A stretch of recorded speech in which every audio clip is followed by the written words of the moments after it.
I numeri parlano chiaro. I rinforzi alle forze dell'ordine apportati quest'estate per contrastare la criminalità nel veneziano hanno prodotto risultati tangibili. A Caorle, Cavallino Treporti, Chioggia, Eraclea, Jesolo e San Michele a Tagliamento i furti rispetto al 2009 sono diminuiti dell'11%, le rapine del 35%, quelle in banca addirittura dell'80%.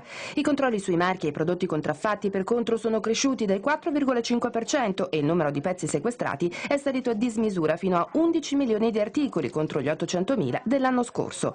Le persone arrestate o denunciate registrano un più 30%, insomma gli agenti di polizia e i carabinieri hanno svolto un buon lavoro anche grazie all'ausilio di 151 unità inviate sul territorio da Roma. Devo segnalare che è stata un'attenzione particolare per la città di Venezia perché mentre c'è stata una diminuzione del 20% di rinforzi su tutto il territorio nazionale, a Venezia è stato lasciato invariato il numero destinato a scapito di altre sedi, ma proprio perché è stata data una particolare attenzione alla nostra città, alla nostra provincia.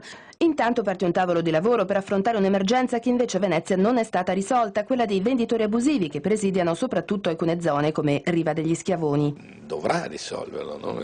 Noi ci poniamo sempre degli obiettivi da raggiungere, si deve risolvere magari mettendo a punto delle modalità di contrasto a questa forma di delinquenza diverse da quelle finora attuate.